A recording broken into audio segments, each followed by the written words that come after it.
de colocar.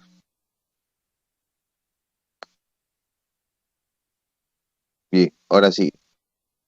Ya esa es la dinámica. Después vamos a, por cada cierto tema, vuelvo para leer preguntas y de ahí ya continuamos, ¿no? Bueno, ahora nos toca, según el temario para ustedes, ¿no? Que son básico, eh, nos toca lo que es Roma republicana, ¿verdad?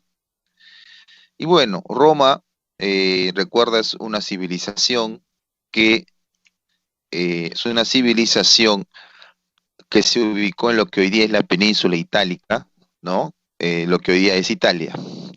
Roma es incluso su capital actualmente.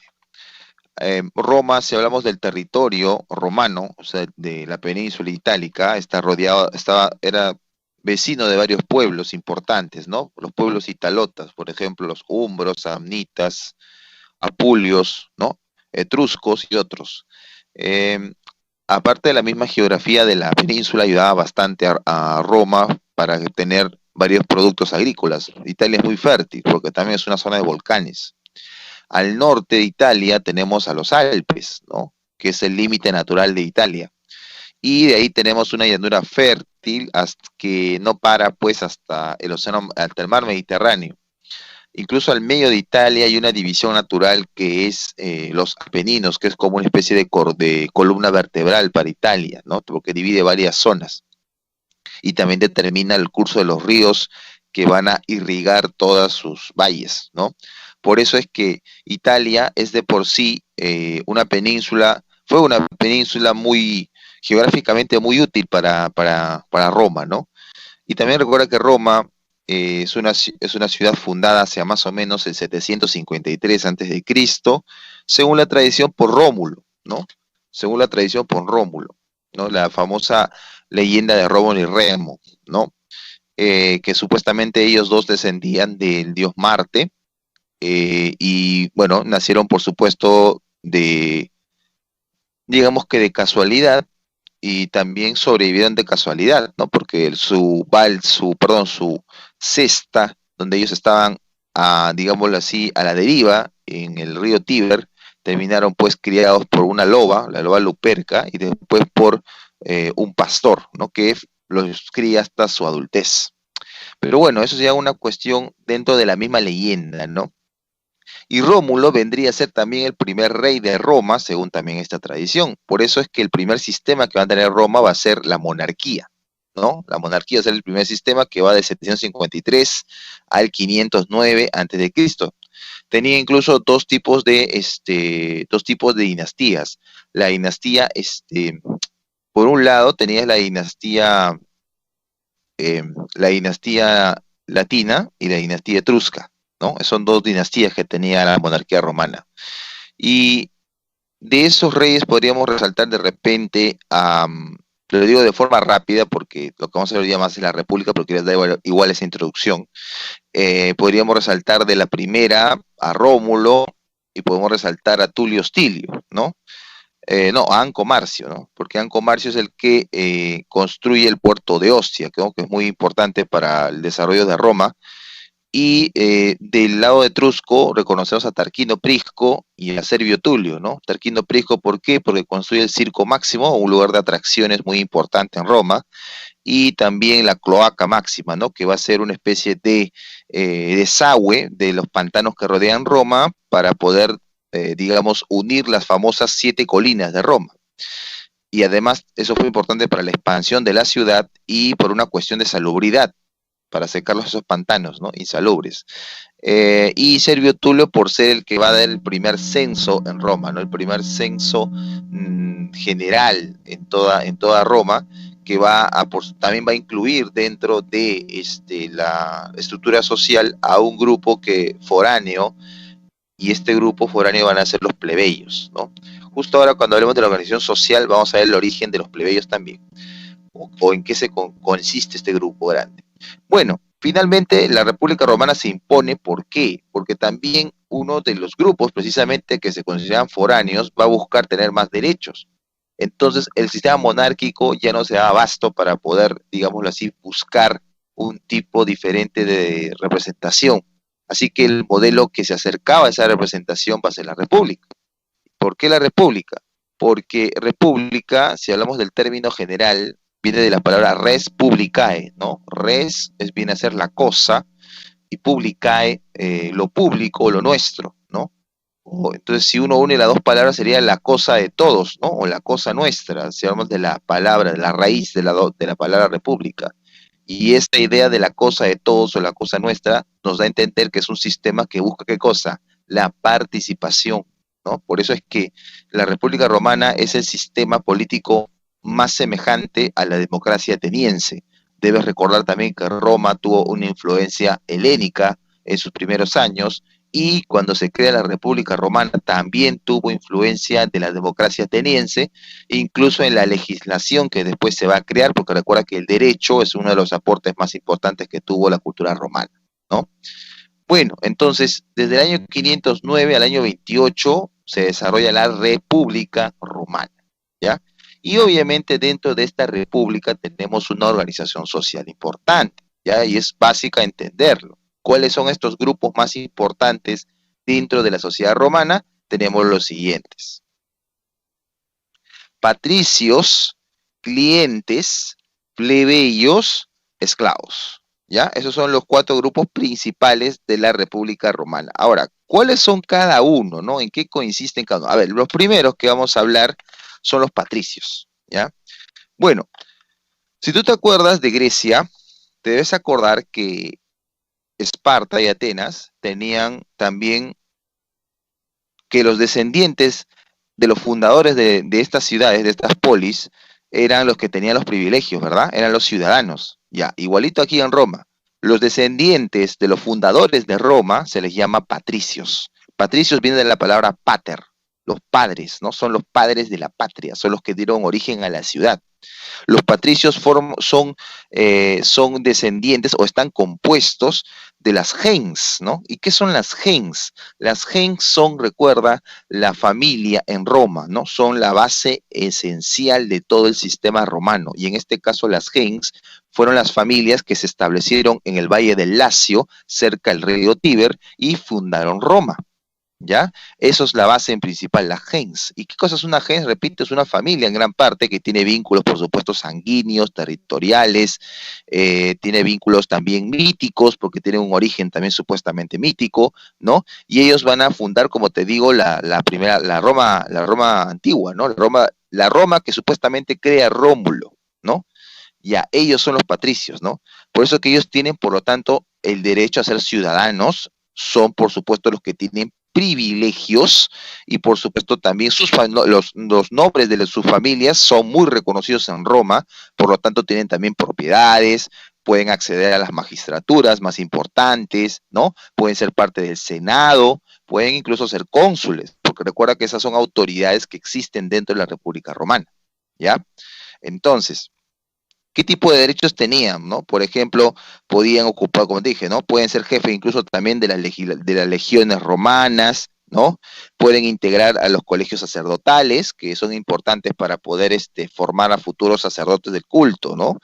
Tienen también, por ejemplo, tienen una acción muy importante dentro de su organización. Y además, algo curioso es que los patricios tenían, ya escúchame, tenían 3 nombres, ¿no? Los trianomen. O sea, no es como nosotros que tenemos nombre y apellido, ¿verdad? Que es, por ejemplo, Juan Pérez, ¿no? Una cosa así. No. Los romanos tenían 3. ¿Y cómo se llamaban estos trianomen, estos 3 nombres, ¿no? Era el pranomen, nomen, conomen, ¿no? Eran 3. ¿Y cómo se traduce eso? Por ejemplo, Cayo, Julio, César. ¿Ya? O sea, así, solamente los patricios podían tener esa denominación. Entonces, ¿de dónde viene el origen del familiar? En el último, ¿no? Por eso es que César, por ejemplo, ¿no? Este famoso general romano, Julio César, ¿no? Su nombre real no es César, no es Julio César, sino su nombre real es César, pero los otros nombres, Cayo, Julio, es el origen, la raíz de su familia, de su gens. Por lo tanto, él es un patricio. Solamente los patricios podían tener ese trianomen, nada más. Los plebeyos no tenían ese trianomen, tenían solamente 2, ¿ya? Y eso es característico, como te digo, de la familia de los patricios, porque pertenecen a las gens, y esas gens fundaron Roma, ¿ya? Eso es lo que tienes que acordarte. Es muy importante eso. Bueno, obviamente que a medida que pasa la República Romana, los patricios van cediendo derechos a los plebeyos, porque recuerda que los protagonistas aquí en la República Romana poco a poco van a ser los plebeyos y van a entrar también en conflicto con ellos. Por eso más adelante va a estar una guerra civil entre patricios y plebeyos. Bueno, entonces sigamos, continuemos con otro grupo importante también de la estructura romana, ¿no? ¿Cuál es esa? Tienes, por ejemplo, a los clientes. ¿Ya? ¿Quiénes son los clientes? De repente tú puedes acordarte clientes, hay a profesión como los clientes, pues, los que son las personas que dependen, pues, ¿no? De compran, pues, al dueño, ¿no? Y son fieles, pues, ¿no? Ya, algo parecido. Pero aquí no tiene nada que ver con compra, ¿ya? Sino más bien viene con una palabra que es entrega. ¿Qué entregan? ¿No? En este caso no entregan también, sino acatan, obedecen, ¿ya? ¿Y a quién obedecen? Obedecen a un patrón. ¿Y quién es ese patrón? Un patricio. Entonces, ¿qué son los clientes? Son hombres libres, ¿ya? Hombres libres, o sea, que no son esclavos, ¿ya? Que formaron parte de los plebeyos, ¿ya? Y que están afiliados, unidos, ¿no? A un patrón, o sea, un patricio, en búsqueda de qué? De un auspicio, en este caso de un apoyo. O sea, los clientes dependen de un patricio, dependen de un patrón. ¿Por qué? Porque este patricio tiene, por supuesto, influencias políticas o es una autoridad importante, por lo tanto, el hecho de ayudarlo o ser uno de los tantos ayudantes que tiene este patricio, a mí me beneficia muchísimo y a mi familia. Así que, ¿y cómo ocurría esto? Es que muchas veces algunos plebeyos de repente no tenían trabajo o estaban endeudados o de repente tenían problemas políticos o etcétera, y los patricios simplemente ellos buscaban ser clientes de un patricio, ¿no? Para poder así depender de él y tener su protección, porque son personas influyentes, me dejo entender. Ya, por eso, o sea, conseguir favores del patricio. Por supuesto que esos favores no son gratis. El cliente tiene que cumplir otros favores que el patricio le va a encargar. Ojo, no es limpiar su casa porque él no es un sirviente, simplemente es una persona, es como un allegado, ¿no? Es como una especie de secretario, una especie de ayudante, ¿no?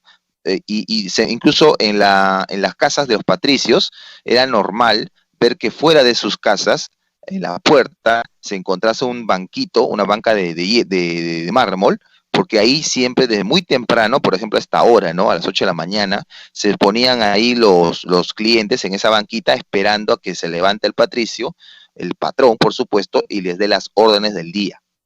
¿Y por qué también es importante? Porque el cliente, como te digo, no va a ser desprotegido. Incluso el patricio lo considera parte de la gens, o sea, es considerada parte de la familia. ¿Por qué? Porque la gens, como te digo, es todo lo que te he dicho, de vínculos, familiares y todo, pero también esclavos y clientes que son obviamente no tienen vínculo sanguíneo con el patricio, pero sí tienen un vínculo de amistad y dependencia, por lo tanto también podían a veces formar parte de la gens y podrían recibir beneficios por ser parte de la gens de acuerdo a lo que decida el patricio, ¿ya? Por eso es que, ¿qué es lo que buscaba un cliente? Un patrocinium, así se llama, un patrocinium. Creo que no tengo por qué traducirlo, creo que tú lo entiendes, ¿no? Y de quién buscaban ese patrocinium, de un patronus, o sea, de un patrón, de un patricio, ¿no? Y debes recordar por qué los patricios finalmente aceptaban clientes, porque simplemente eso le daba dignitas. ¿Y qué es dignitas? Le daba poder, le daba prestigio, le daba, por supuesto, estatus a esa familia de patricios, ¿no? O a ese patricio en particular, ¿no? Al pater familias, o sea, el jefe de esa gens, le daba, por supuesto, prestigio bastante importante, ¿no? Ese era el vínculo, ¿no? Que tenía el cliente. Ya era un vínculo que dependía bastante y se podía heredar, ¿eh? Podía dejar a su hijo también para que siga siendo cliente. Como menciona ahí el esquema, era como un vasallo, ¿no? Un vasallo, que nos hace acordar de repente la Edad Media.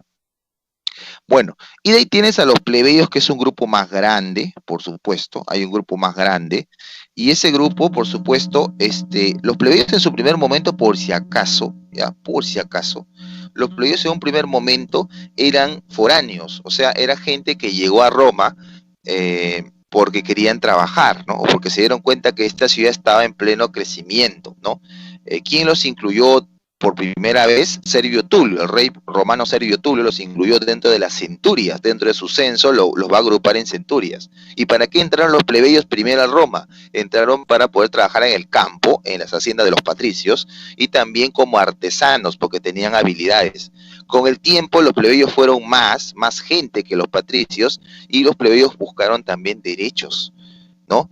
Y en la República Romana es normal que tú vas a ver que ellos van a buscar derechos por la fuerza, o sea, va a haber leyes que se les va a dar para considerarlos ciudadanos, ¿ya? Y los plebeyos, por supuesto, finalmente van a ser considerados ciudadanos más allá en la República y van a tener algunos derechos que van a ir conquistando paulatinamente, ¿no? Y dentro de este grupo de plebeyos, ¿qué hay? ¿No? Hay, por ejemplo, los plebeyos que ya tienen varias generaciones viviendo, como te digo, que llegaron por primera vez, ellos ya tienen derechos de por sí. Los que recién han llegado, que son extranjeros, ¿no? Los libertos, de recuerda, son los esclavos libres que han conseguido pagar su precio de venta y ahora son libres y tienen que trabajar de otra cosa. Y a todos ellos son los plebeyos, ¿no? Todo es un grupo, digamos que es un grupo numeroso, son el pueblo, pues, ¿no? O sea, los plebeyos son el pueblo, ¿te das cuenta, no? Son el pueblo. Y finalmente tienes a los esclavos, ¿no? Y los esclavos son, pues, eh, digamos, son prisioneros de guerra y son objetos que se consiguen en los mercados, son bienes que tú compras, ¿no? Y que estos, obviamente, ellos no tienen condición de ser humano y no tienen derecho alguno, ¿no? Simplemente, eso es un esclavo, ¿no? Eso también hay que resaltar. Bueno, repito, los plebeyos son el pueblo, por decirlo así, y está integrado de todo ese grupo que te he mencionado, o sea, es bastante grande, ¿no? No es cualquier cosa.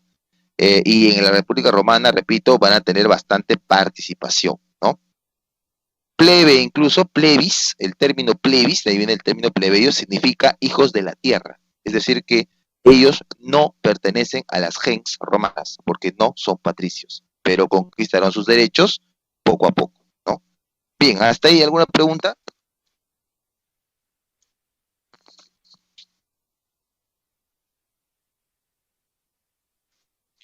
No, patrón no viene de patricios. El término patronus es un término en general que abarca a la persona que apoya a un cliente, pero eso por supuesto tenía bastante que ver con los patricios, porque eran las únicas personas que tenían esa posición social alta, la única. Por lo tanto, el patricio asumía el rol de patronus, el de patrón, ¿no? Y como lo acabo de mencionar, los libertos son un grupo son los esclavos que se han liberado de ser esclavos porque en su trabajo han pagado su precio, ¿ya? Estaban dentro de su precio.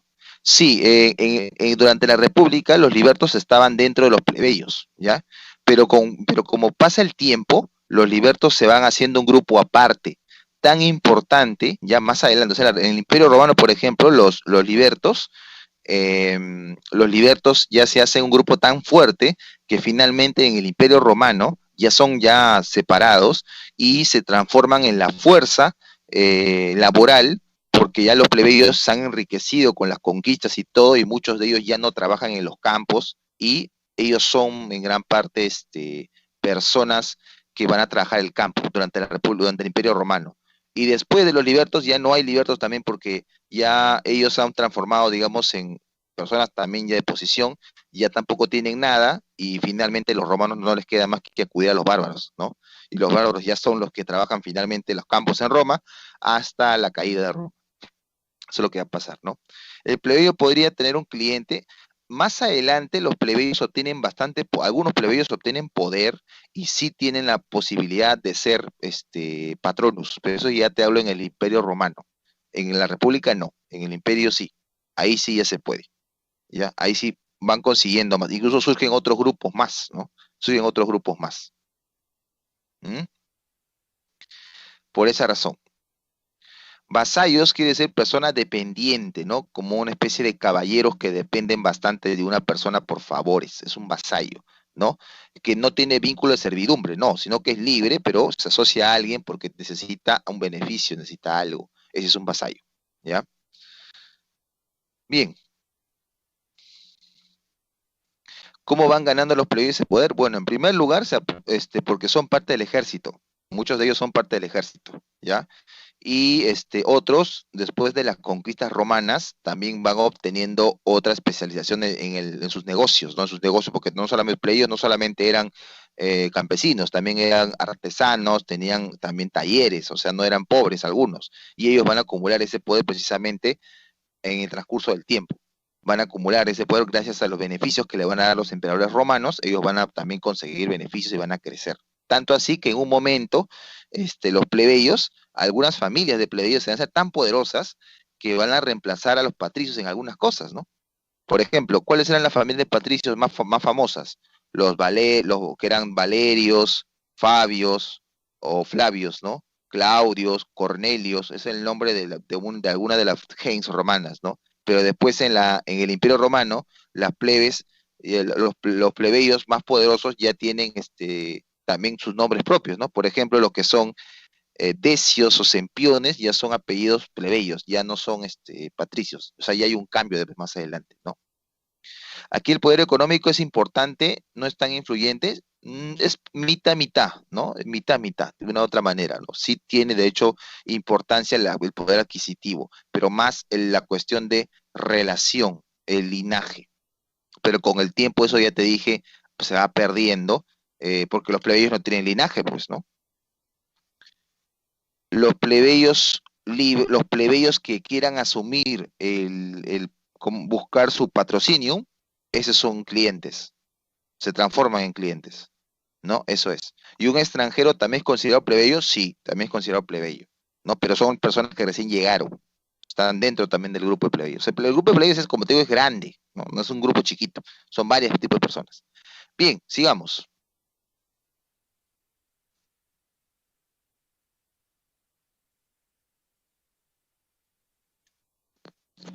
Ya les dije que los clientes no son los que le limpian la casa del patricio, son vasallos, ya son vasallos.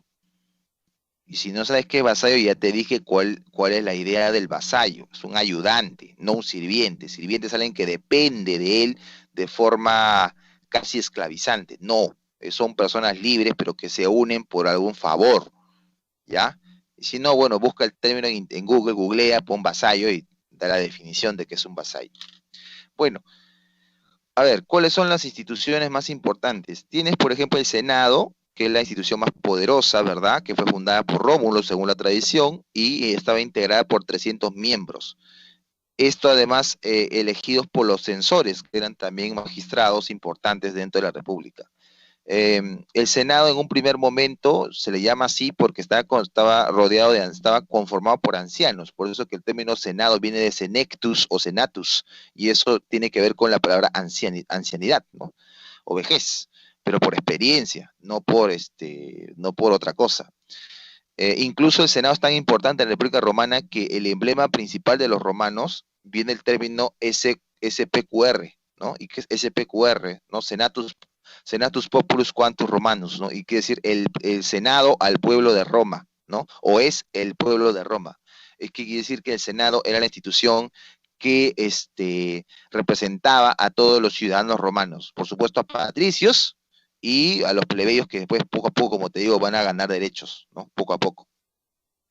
Y era, como te digo, una institución que decidía, declaraba la guerra, aprobaba las leyes, que daba, por ejemplo, proponía los tribunos y otros, también, por supuesto, designaban a los cónsules, ¿no? Y además el Senado trabajaba junto con las asambleas, que son 3 tipos de asambleas que habían en Roma. Con eso te digo que también tenían participación dentro de la estructura republicana. Bueno, pero igual el Senado era la institución que finalmente ponía la palabra final, ¿no? Bueno, después tienes otras magistraturas como los cónsules, ¿no? Que son el poder ejecutivo. Son 2 personas elegidas por la Asamblea Centurial por un año y se encargaban de dirigir el Estado, presidir el Senado y por supuesto también dirigir el ejército, ¿no? Como te digo, son 2 cónsules, ¿por qué? Son 2 cónsules porque lo que buscan los romanos con esto es nivelar el poder, ¿no? Porque son 2 y además le dan un año nada más para que no se acostumbren a quedarse con el poder. ¿Por qué no quieren eso? Porque ellos no quieren volver a la época monárquica donde el rey simplemente concentraba el poder todo en ello, ¿eh? Por eso es importante resaltar eso, ¿no? Por eso ponen 2 cónsules, con derecho a ser reelegidos, pero no continuamente, ¿no? Por eso también lo hacen. A veces en tiempos de crisis, estos cónsules podían tener cargos extraordinarios, ¿no? Por ejemplo, ¿cuáles? En tiempos de crisis se les daba el título de dictador. ¿Por qué? Es decir, se les da el poder total, incluso el Senado no los estorba, para que puedan solucionar o tomar medidas rápidas para poder terminar la situación de Roma, ¿no? O sea, terminar ayudando en la situación de Roma. Y le dan por 6 meses. Que una vez que termine el tiempo, por supuesto, si la crisis ha terminado, inmediatamente los cónsules entregan el título de dictador y obviamente se hacen a un lado, ya terminan su poder. Pero si la situación continúa, se les puede ampliar el plazo, ¿no? Se les puede seguir ampliando por 6 meses más, hasta que se termine la crisis, ¿no? Eso es lo que se busca.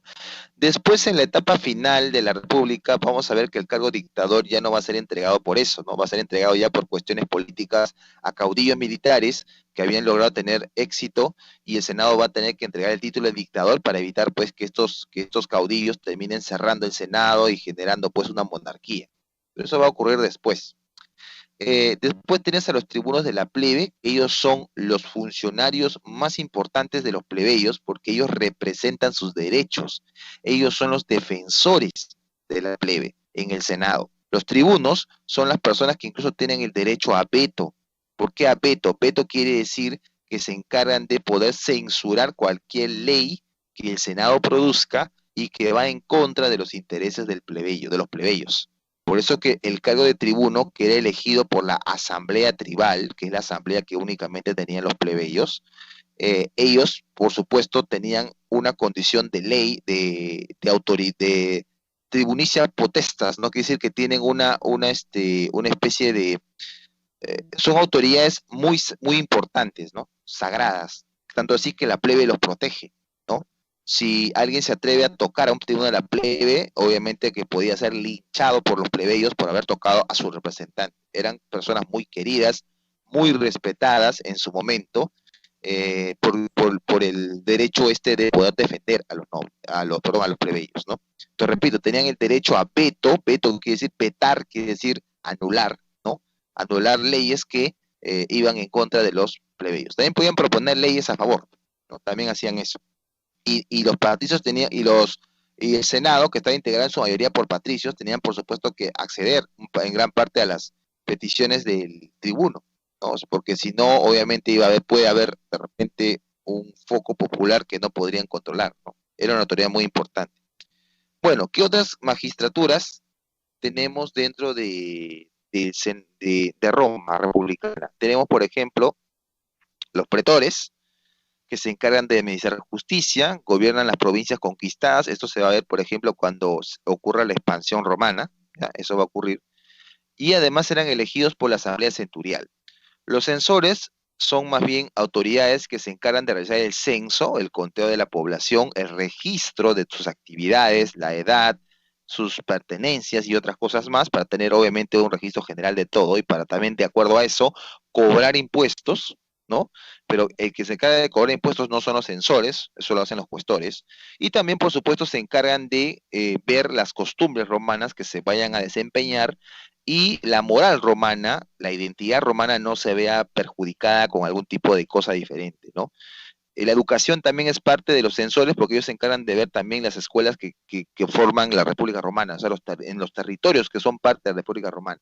También se encargan de ese aspecto, ¿no?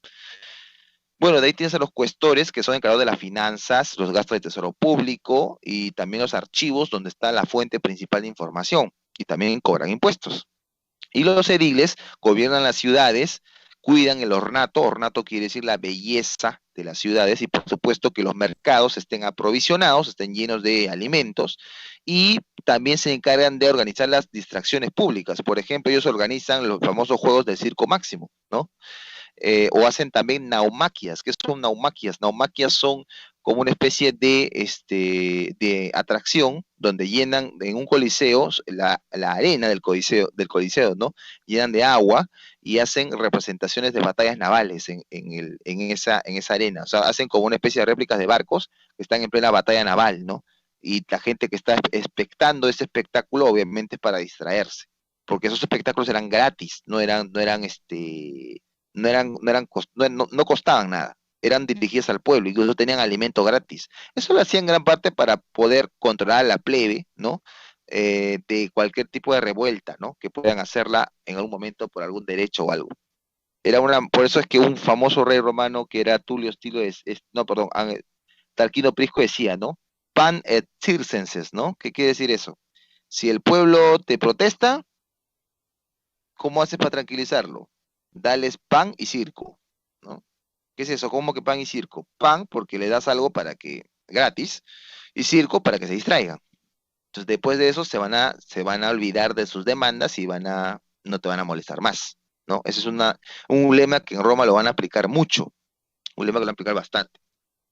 Bueno, ¿qué más? Y tienes, por supuesto, las asambleas, ¿ya? La asamblea curial, la integrada por los patricios, solamente por los patricios, la curial, ¿no? La curia, propiamente, es la unión de gens, o sea, son los que representan al espíritu central de los que fundaron Roma, y se encargan por cuestiones religiosas. ¿Por qué? Porque como los patricios son los que han fundado Roma, ¿quién más que ellos que conozcan todas las tradiciones religiosas y culturales que tiene Roma? Ellos, pues, ¿no? Porque ellos son los que han fundado la ciudad. Después tiene la asamblea centurial, donde se agrupan tanto patricios y plebeyos, y esta asamblea es una de las más poderosas y también se encarga no solamente de elegir autoridades como los pretores, ¿no? Sino también de convocar a la guerra, ¿no? También es importante porque así tienen la opinión de los dos grandes grupos que existen en la República Romana. Y finalmente tienes la asamblea tribal, que es una asamblea exclusiva de la plebe, y donde incluso los tribunos son ahí elegidos y los tribunos también dirigen esta asamblea donde se presentan los plebeyos, ¿no? O los representantes de todos los plebeyos en todo caso. Estas asambleas emiten un documento que es considerado ley. ¿Cómo se llama este documento? Se llama plebiscito, ¿no? Plebiscito. Y plebiscito, si se traduce, vendría a ser como la voz del pueblo, ¿no? Se viene a ser como la respuesta del pueblo, ¿no? Plebiscito, ¿no? Y eso es respetado en Roma por el Senado también porque tiene categoría de ley, ¿no? No se le puede obviar, porque es la palabra de los plebeyos, la palabra del pueblo, ¿no? Es importante eso también. Importantes. Y bueno, también quería terminar esta de PPT, de ahí puedo recibir las preguntas nuevamente, chicos, es que precisamente los plebeyos van en en un tiempo inicial de la República Romana, van a iniciar una rebelión contra los patricios, porque los patricios pretendían volverlos esclavos a los plebeyos, ¿no? Y una de las rebeliones que va a generar, por supuesto, leyes que van a beneficiar poco a poco a los plebeyos en el tiempo, va a ser la rebelión del Monte Sacro, ¿no? O sea, la importancia de esta rebelión es que los plebeyos van a conseguir sus primeros derechos y incluso se va a crear un cargo, el tribuno de la plebe, ese que hemos explicado hace un rato, se va a crear ese cargo ahí, que es la persona que va a representar a la plebe, ¿no? Frente al Senado. ¿Y qué leyes después van a verse aprobadas después de esta rebelión? Más adelante, ¿no? Más adelante se van a aprobar muchas más.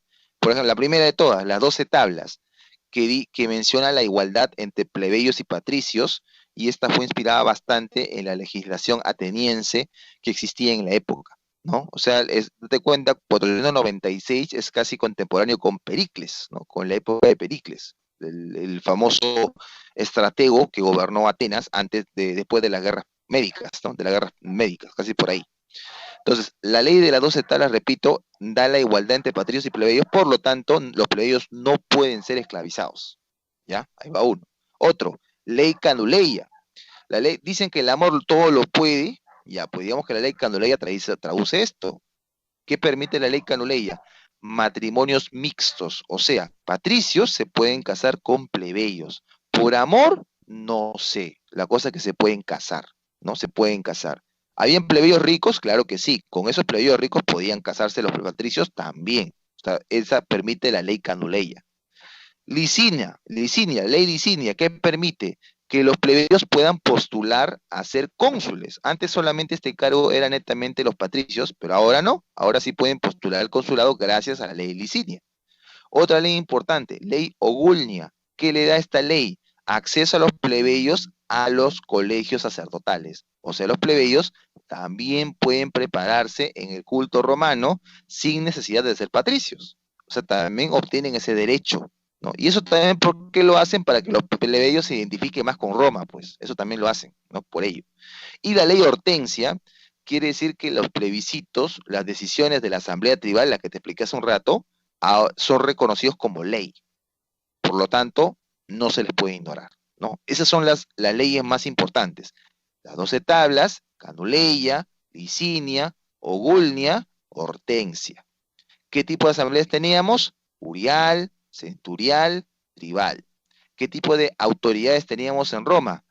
Cónsul, tribunos, pretores, censores, cuestores, ediles. ¿Ya? Muy bien. ¿Y qué grupos sociales teníamos? Patricios, clientes, plebeyos, esclavos. ¿Mm? Muy bien.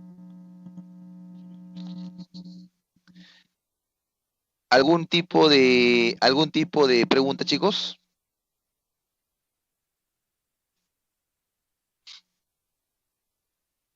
¿Mm? ¿Alguna pregunta? ¿O seguimos?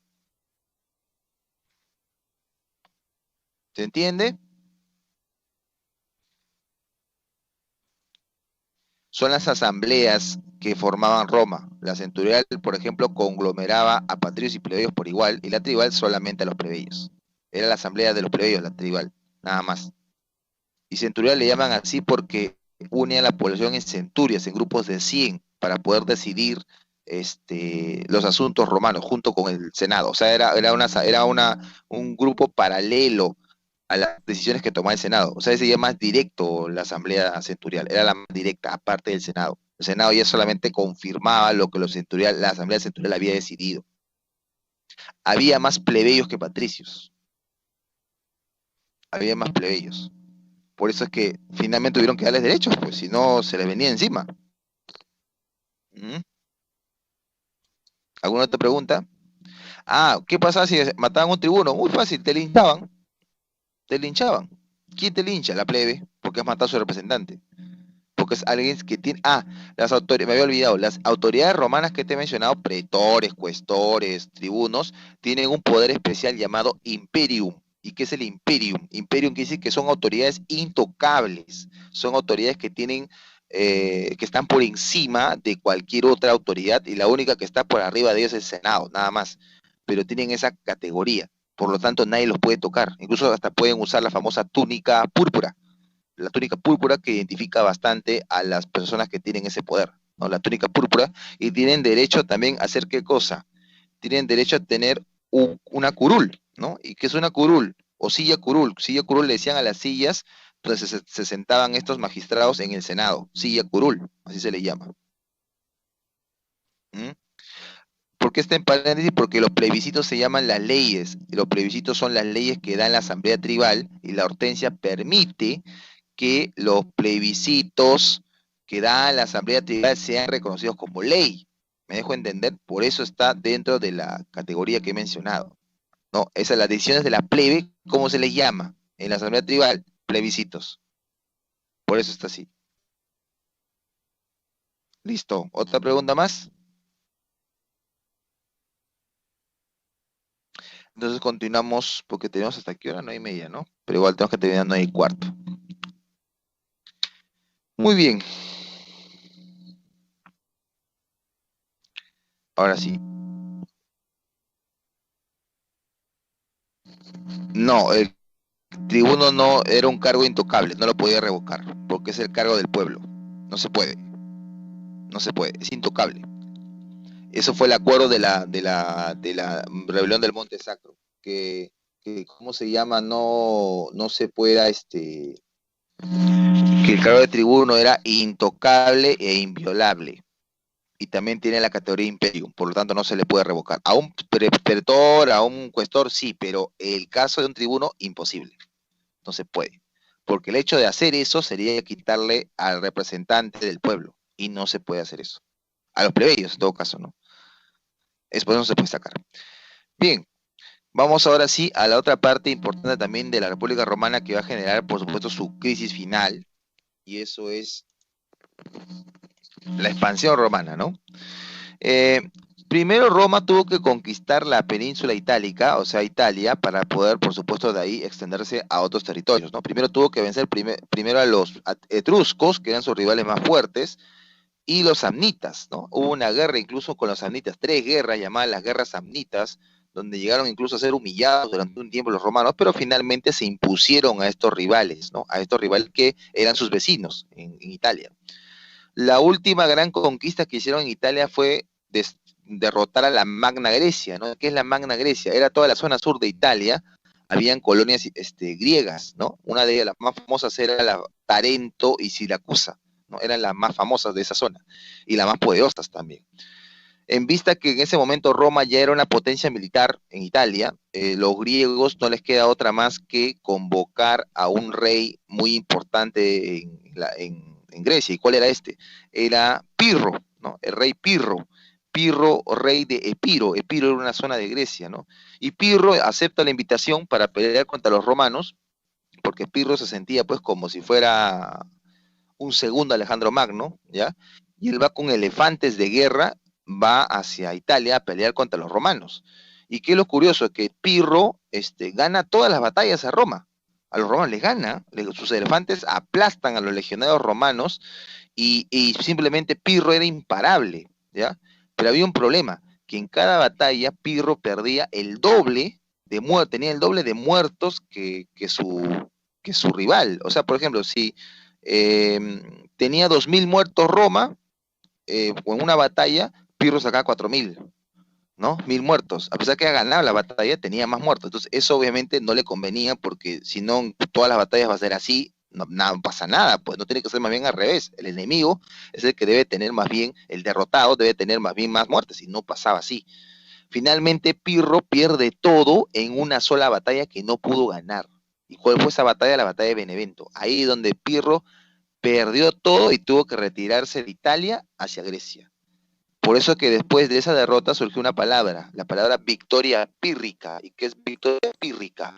Ganas la batalla, pero no la guerra, ¿no? Eso es lo que va a ocurrir en las guerras pírricas, se llama esa etapa de Roma. Después de haber sido derrotado Pirro, chicos, y desde Roma controla toda Italia. Ya no tiene ningún rival en la península, y ahora se va a expandir hacia otros lugares. Y ahí va a chocar con una potencia importante de la época, y esa es Cartago, ¿no? La ciudad de Cartago, que debes recordar, eran descendientes de los fenicios, aquellos famosos comerciantes de la antigüedad, ¿no? Guerras púnicas, son 3 guerras. ¿Cuál fue la principal causa? Bueno, tenían que controlar el mar Mediterráneo, así que controlar el mar Mediterráneo tenía el comercio y por supuesto tenía las riquezas, ¿no? En la primera guerra, por ejemplo, los romanos casi pierden, pero ¿qué consiguieron finalmente los romanos en la primera? Uno, que le quitaron la hegemonía en el mar Mediterráneo, porque los romanos aprendieron a navegar y construyeron su primera flota naval. Y 2, le impusieron a los cartagineses no expandirse más allá, por ejemplo, en la península ibérica, o sea, lo que hoy es España. Le pusieron el límite que el río Ebro, es un río muy importante, muy largo en España, hasta ahí solamente podían expandirse los cartagineses. Más allá del territorio romano, no podían. O sea, los romanos le imponen a los cartagineses dónde deben expandirse, ¿no? Para que veas la victoria contundente que tuvieron ellos, ¿no? En la Segunda Guerra Púnica, más bien, precisamente por ese resentimiento, un general llamado Aníbal Barca va a tomar la ciudad de Sagunto, que era aliada de Roma en España, y de ahí va a hacer una marcha arriesgada por los Alpes, va a cruzar los Alpes, Aníbal con sus elefantes de guerra también y sus guerreros africanos, va a cruzar de los Alpes y va a atacar Italia, para también, por supuesto, derrotar a Roma. Roma también va a ser derrotada en varias batallas, ¿no? Los romanos. Una de las más sangrientas es la batalla de Canaes o Canas, donde prácticamente el 80% del ejército romano es masacrado por las tropas de Aníbal. Aníbal simplemente era imparable, pero Aníbal cometió un error, no atacar la capital, no atacar Roma. Y en lugar de atacar Roma, decidió más bien descansar meses para reconstituirse de fuerzas y todo para poder atacar. Pero en ese tiempo que dejó a Roma descansar, le dio tiempo valioso para hacer otra contraestrategia, y uno de estos cónsules, senador Escipión el Africano, dirigió un ataque directo a la capital, a Cartago, lo que obligó a Aníbal a abandonar Italia e ir a pelear y salvar su ciudad. Ahí va a ocurrir la batalla de Sama, donde Aníbal va a ser derrotado y los romanos controlarán la capital, controlarán Cartago, ¿no? O sea, la Segunda Guerra finalmente gana Roma. Y en la Tercera Guerra Púnica va a ser una guerra preventiva, ¿no? Roma va a atacar Cartago antes de que Cartago se vuelva a recuperar económicamente y políticamente. Por eso es que lo que van a hacer es destruir la ciudad ladrillo por ladrillo. Van a dejarla en escombros y van a asesinar a gran parte de la población y a otros van a volver esclavos. Cartago es borrada del mapa en la Tercera Guerra Púnica, ¿no? Y al ser borrada del mapa Cartago, ya no había, por supuesto, ningún tipo de cultura que pueda oponerse a la expansión romana en el mundo antiguo. Consecuencia entonces de las guerras púnicas, Roma se convierte en la única potencia naval del mar Mediterráneo y por supuesto también en la única potencia militar del mundo antiguo. Eso va a ser, digamos, la consecuencia de las guerras púnicas, ¿ya? Esa va a ser la consecuencia de las guerras púnicas. Y a consecuencia de estas guerras púnicas, Roma va a empezar a atacar Grecia, va a atacar Egipto, va a atacar África del Norte, Palestina, Siria, todos esos territorios ellos van a expandir. Pero esa expansión, por supuesto, trae consecuencias, ¿no? O sea, no va a ser gratis finalmente esas consecuencias. ¿Y cuáles son esas consecuencias que van a traer la expansión romana? Bueno, son varias de ellas. Si hablamos económicamente, ya, esas consecuencias son las siguientes, ¿no? Uno, que había más botín de guerra. ¿Cómo que botín? O sea, había más riquezas porque han conquistado territorios que eran ricos en minerales como también en tesoros, si se puede decirlo así, ¿no? Porque los romanos han saqueado ciudades y todo. Segundo punto importante, esclavos. Como ahora han conquistado varios pueblos y están conquistando varias culturas, muchos de estas personas son esclavos ahora. Y esos esclavos van a ser importantes en Roma, en la ciudad. ¿Por qué? Porque esos esclavos van a ser la fuerza de trabajo en las ciudades en la República Romana. Por eso es que se dice que en esta época Roma se transforma en un estado esclavista, ¿no? En esta época. Y por supuesto los territorios que han conquistado se vuelven una fuente importante de recursos naturales para la creciente Roma, ¿no? Es una cuestión económica. ¿Cuál es lo malo en lo político? El Senado, que si bien es cierto era la institución más importante en Roma, solo fue creado en su inicio, ¿no? Fue creado para ser una organización que gobernara una ciudad o gobernara territorios cercanos en una península. No fue creada para gobernar territorios extensos en 3 continentes, en Europa, Asia y África. Entonces, ¿qué es lo que va a pasar? El poder del Senado se va a ver rebasado ante estas conquistas y el Senado va a tener que reformularse para poder administrar estas nuevas provincias. O sea, toda esa población que ahora se adhiere en estas conquistas romanas, ahí viene el problema. ¿Dónde los metemos? ¿Qué son? O sea, los habitantes de Cartago, de Grecia, ¿dónde los metemos? ¿Son ciudadanos romanos? No. Entonces, ¿qué son ellos? Plebeyos. O sea, los plebeyos aumentan en cantidad en toda la República Romana y repentinamente. Entonces el Senado va a tener que adaptarse y hasta que se adapte va a dejar un vacío de poder. ¿Y quién va a cubrir ese vacío de poder? El ejército. ¿Sabes por qué? Porque el ejército fue la institución que se hizo gloria, que se hizo botín en estas guerras de conquista y ahora estos generales, ¿no? Van a querer postular a ser cónsules y si en caso los senadores no los eligen cónsules o las asambleas no los eligen cónsules, tienen al ejército para dar golpes de estado y para volverse cónsules. Y en algunos casos, dictadores.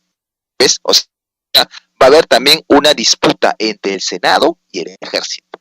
Pero también característico de la crisis de la República Romana. Y en lo social, los plebeyos pobres, o sea, los que formaron, por ejemplo, parte de los ejércitos, tuvieron que dejar sus campos y tuvieron que irse a pelear. Pero cuando regresaron algunos de ellos, sus campos estaban abandonados, empobrecidos, y muchos de ellos no pudieron recuperar sus tierras. Entonces, en vista de esa premura, de esa deuda que tenían, muchos de ellos se van a ver obligados a vender sus tierras a los patricios y en algunos casos volverse clientes, porque no les queda otra, pues, para poder proteger a su familia, ¿no? Y encima, las tierras que habían conquistado con estas guerras de conquista, muchas de esas tierras fértiles no fueron entregadas a los plebeyos, sino entregadas a los patricios. ¿Y los patricios qué van a hacer? Acumular, crecer sus tierras, y van a aparecer latifundios, ¿no? Que eran hectáreas y hectáreas de tierras, no solamente alrededor de la ciudad de Roma, no, sino en varias partes de toda la República. Eso, por supuesto, va a generar que los plebeyos presionen para que se les otorgue tierras, pero los patricios en esta oportunidad no van a querer cederle ni un ápice a los plebeyos. En vista esta pugna, a esta pelea por obtener también los beneficios que se han dado en la crisis, en la expansión romana, va a ocurrir la crisis final de la República Romana, ¿no? Y esa es la crisis de la República, ¿no? La crisis de la República Romana, que como ves ahí, se va a ocasionar por las nuevas conquistas que Roma va a tener, por la concentración de tierras. Las tierras se les llama, las tierras del Estado se llama ager publicus, así se les llama, pero que se les va a dar a los patricios, los campesinos que no pueden responder ante este nuevo reto, ¿no? Y tienen que vender sus tierras, ¿no? Rematarlas, porque no tienen para comer. Y por otro lado, hay una polarización entre patricios ricos, por supuesto, y plebeyos pobres, ¿no? También vamos a tener eso. ¿Hay plebeyos que se van a beneficiar también? Sí, pero en su mayoría no van a beneficiarse todos, una parte nada más, ¿no? Bueno, ¿y qué es lo que va a ocurrir acá? Para evitar una guerra civil va a ocurrir un intento de cambio. ¿Quién va a dar ese intento de cambio? Los hermanos Graco. Los hermanos Graco van a hacer dos cosas. Mira, Tiberio Graco va a hacer una ley de reforma agraria. ¿Qué es eso?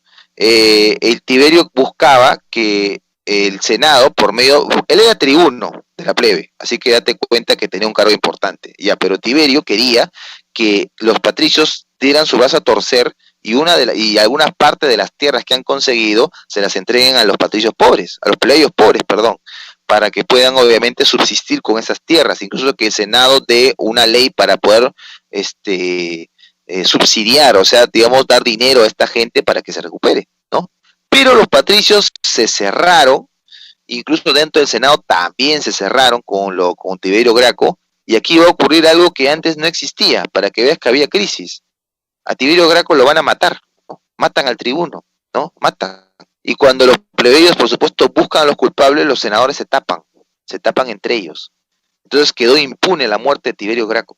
Yo te dije que te acuerdas que su cargo era importante, ¿no? Que no lo mataban, ya, pero estamos en la época de crisis. Hasta eso es vulnerado, ¿ves? Y después su hermano Cayo Graco, también tribuno de la plebe, va a crear una ley, la ley frumentaria. ¿Y en qué consiste la ley frumentaria?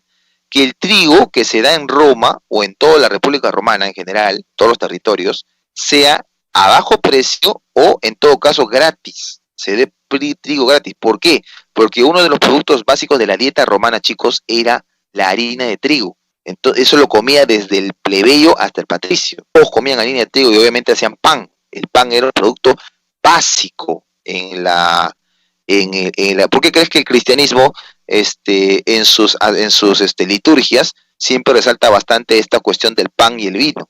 Porque eran productos que en la religión romana eran casi sagrados y eran parte de los cultos. Los romanos acostumbraban a regalar incluso hasta panes grandes a los dioses como ofrendas, aparte frutas, ¿no? Y vino, que era por supuesto también una bebida muy fina y que lo tomaba también la plebe, como lo podían tomar también los patricios, ¿no?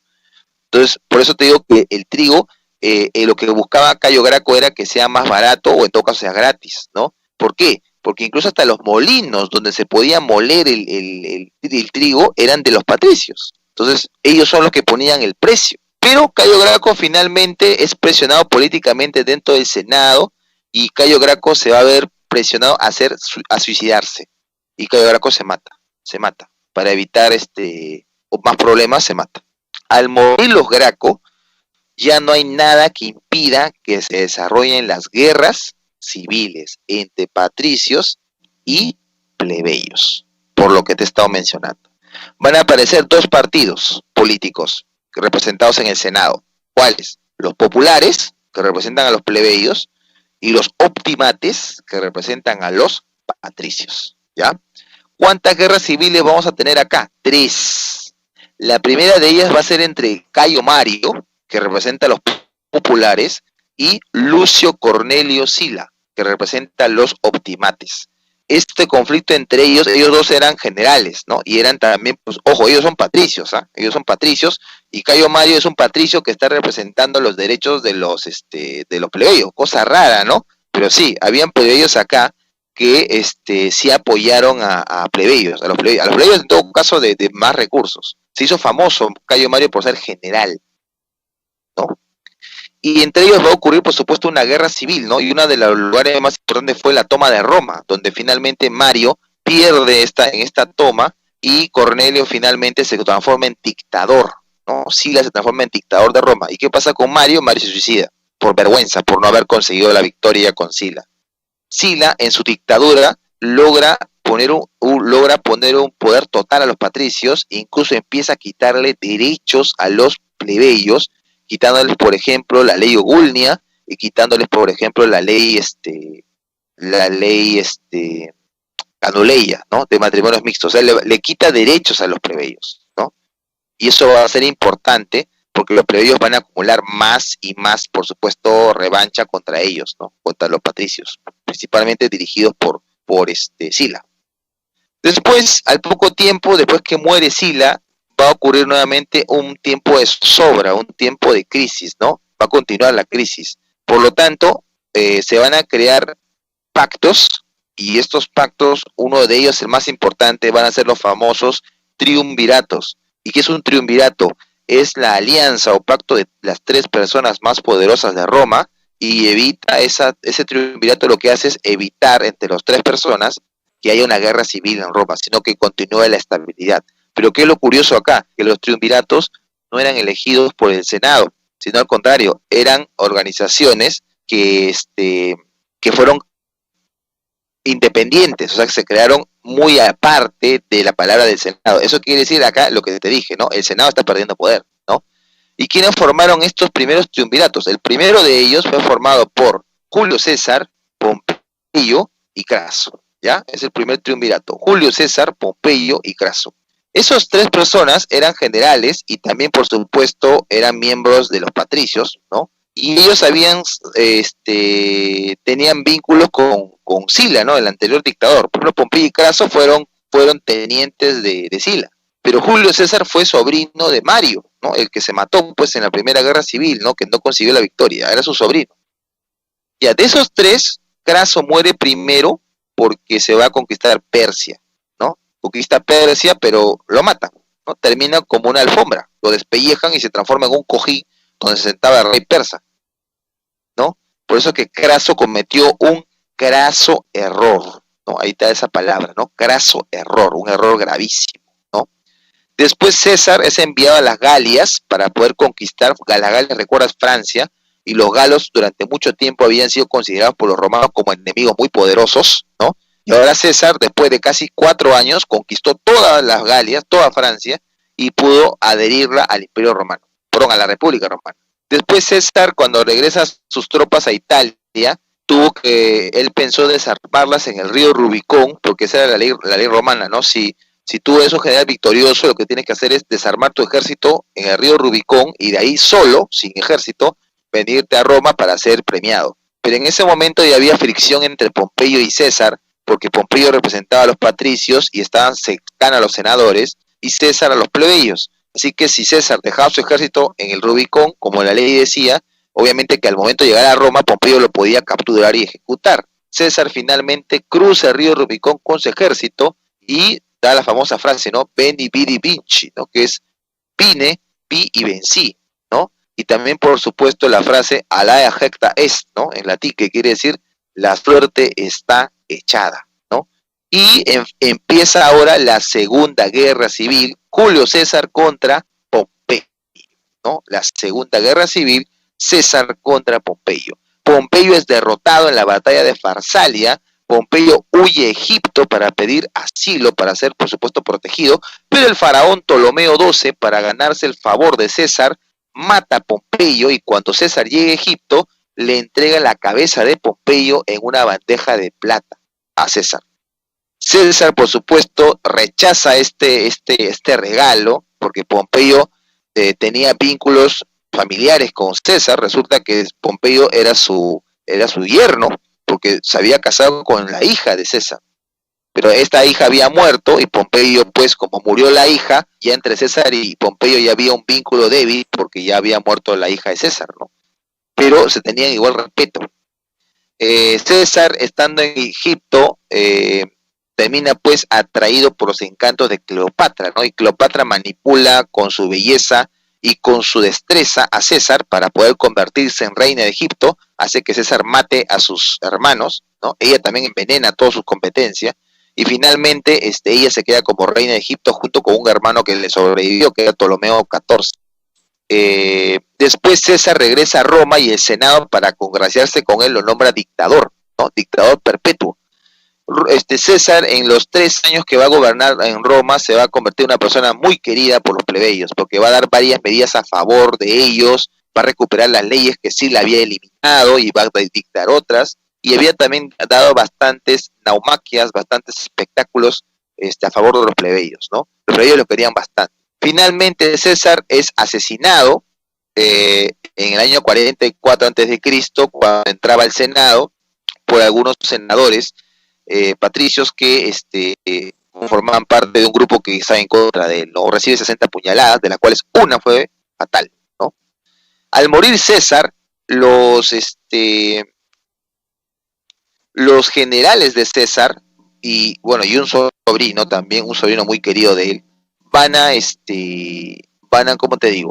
Van a asumir el legado de César y van a formar el segundo triunvirato. ¿Y quiénes son estos miembros del segundo triunvirato? Marco Antonio, Octavio y Lépido, ¿ya? Marco Antonio, Octavio y Lépido. Lépido se retira tempranamente del triunvirato porque se va a volver sacerdote principal del culto romano, así que se va. Y queda Marco Antonio y Octavio. Marco Antonio le tocó gobernar la zona de África del Norte y las Galias, ¿no? Toda esa zona le tocaba a él, y se fue a establecerse en Egipto. Y en Egipto, pues estaba la ex, ¿no?, de Julio César, la viuda de Julio César. Bueno, César tenía esposa en Roma, solo que Cleopatra era la otra, ¿no? Y todavía César la llegó a pasear a la otra en Roma, ¿no? Y la esposa llegó a mirar todo eso, ¿no? Fue una humillación también para ella. La cosa es que Marco Antonio se enamoró de Cleopatra también, ¿no? Y entre ellos hubo un romance muy, muy intenso, ¿no? Un romance muy fuerte, muy pasional, ¿no? Terriblemente pasional. Tuvieron 6 hijos, ¿no? En ese romance pasional, ya con eso te digo todo, ¿no? Y eran casi de la misma edad, ¿no? Bueno, no tanto, ¿no? Marco Antonio era treintón ya y Cleopatra ya estaba entrando en los 20, 24, por ahí, ¿no? Estaban por ahí, más o menos. Bueno, pero Octavio, que es el sobrino de César, tiene más derecho, por supuesto, a ser cónsul porque él era vinculado a César, ¿no? Porque era de su familia. Octavio busca confabular contra Marco Antonio para, por supuesto, quedarse con todo el poder, ¿no? Finalmente Octavio acusa a Marco Antonio de ser aliado de una reina extranjera, o sea, de Egipto, y de amenazar con entregar territorios a Cleopatra que eran de la República, aduciendo que el territorio de la República no es patrimonio familiar, sino es patrimonio de todos los romanos. Por esa razón es que Octavio, con la ayuda del Senado, declara la guerra a Marco Antonio y Cleopatra y empezará la tercera guerra civil. Marco Antonio contra Octavio, ¿no? Finalmente gana Octavio en la batalla de Accio y Marco Antonio, pues, y Cleopatra terminan, por supuesto, suicidándose, ¿no? Marco Antonio se apuñala, o sea, se deja caer encima de su espada, y Cleopatra, según dice la tradición histórica, ¿no?, se hizo morder por una áspid, ¿no?, por una serpiente venenosa, y murió, pues, murió en su ley, ¿no? Murió envenenada. Al morir ambas personas, Octavio es nombrado por el Senado con varios títulos. 1. Augusto, consagrado a lo divino, princeps, primer ciudadano, imperator, jefe de los ejércitos y, por supuesto, sumo pontífice, máxima autoridad religiosa. Y además uno de Iapa, tribuno vitalicio de la plebe. Como Octavio concentra todos esos títulos, por lo tanto, su cargo es por encima del Senado, el Senado va a tener ahora que ser dependiente de las decisiones del Imperator Augustus, o sea, de Octavio. Octavio. Así que con Octavio terminaría la República Romana y empieza la etapa conocida como el Alto Imperio Romano. Incluso ahora Octavio se hace llamar Octavio César, en recuerdo a su tío Augusto, y es considerado como el primer emperador romano. Así que eso sería entonces, chicos, la parte final de la República Romana.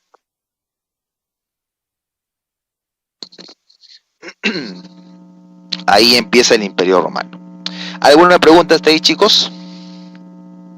Claro, después de ahí ya vienen las dinastías, ¿no? Flavios, Julia Claudia, Antoninos, ¿no? Ya viene después eso.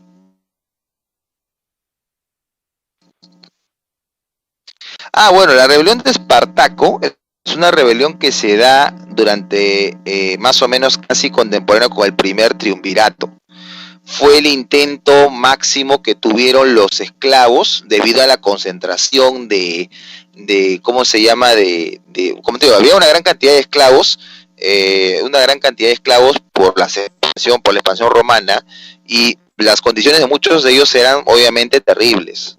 Por eso es que la rebelión de Espartaco se convirtió en un hito de los esclavos por conseguir esa libertad, pero de forma violenta, porque llegó a movilizarse por gran parte del Imperio, de la República Romana. Finalmente, por supuesto, Espartaco fue aplastado, pero siempre había el rumor o había el miedo de que los esclavos puedan organizarse de nuevo, ¿no? Por eso es que más adelante su pesadilla se hizo realidad, ¿no? ¿Por qué? Porque estos esclavos finalmente van a conseguir la libertad por medio de pagar su propio precio, o porque el dueño le da la libertad, y ellos, los libertos, se van a convertir después, como te dije, en un grupo muy importante en el Imperio Romano, porque van a ser la nueva fuerza cuando ya no hay esclavos, porque ya no hay expansión, ya no hay guerras de expansión, por lo tanto ya no hay esclavos, ya no hay prisioneros, y los libertos ocupan ese lugar. Pero después de ello los libertos se enriquecen y ya tampoco van a trabajar de esa forma, y los que van a reemplazarlos son los bárbaros, ¿no? Finalmente. Así que la rebelión de Espartaco fue más bien un golpe psicológico más que un golpe político, porque no tuvo éxito, no tuvo éxito, pero sí, por supuesto, levantó a gran parte y fue un relato que los romanos trataron de ocultar, ¿no? Pero después se descubrió por la arqueología y por otros historiadores no romanos, como Flavio Josefo, ¿no? Que es un historiador judío que sí habló de Espartaco, ¿no? De estas rebeliones que los romanos no querían hablar, no querían mencionar, perdón.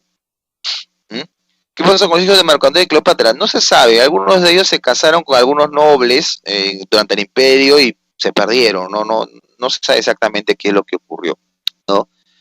Pero sí vivieron después de sus papás, sí, vivieron. ¿Qué pasó con el hijo de César? Octavio lo mató, porque date cuenta que si uno quiere ser senador más directo, ¿quién tiene los derechos? Octavio, que es el sobrino, o el hijo de César con Cleopatra. ¿El hijo o el sobrino? ¿Quién tiene más derecho? El hijo, ¿no?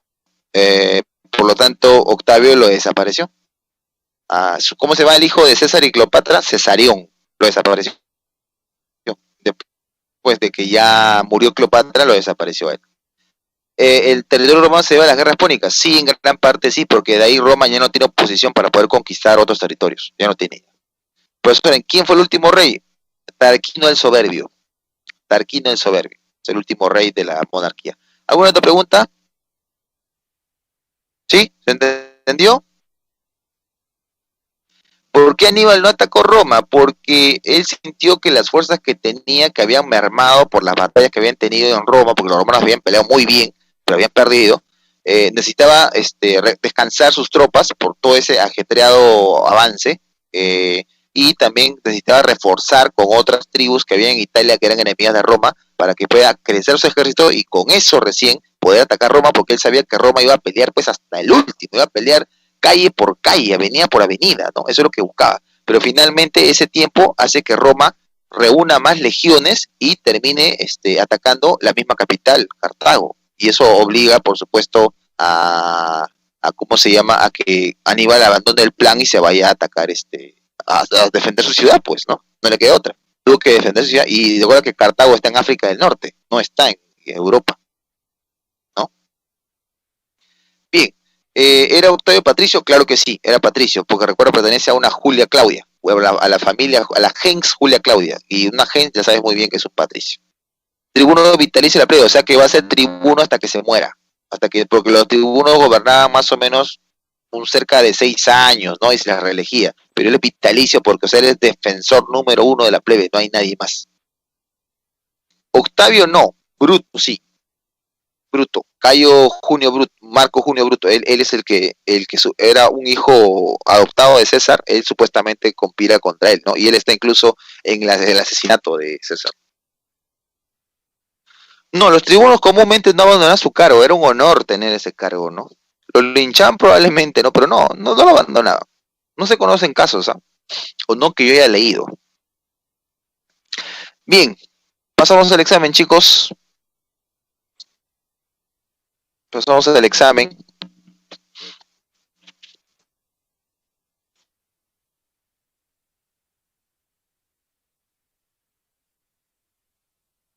Vamos al examen. Uy, voy a parar la grabación, perdón.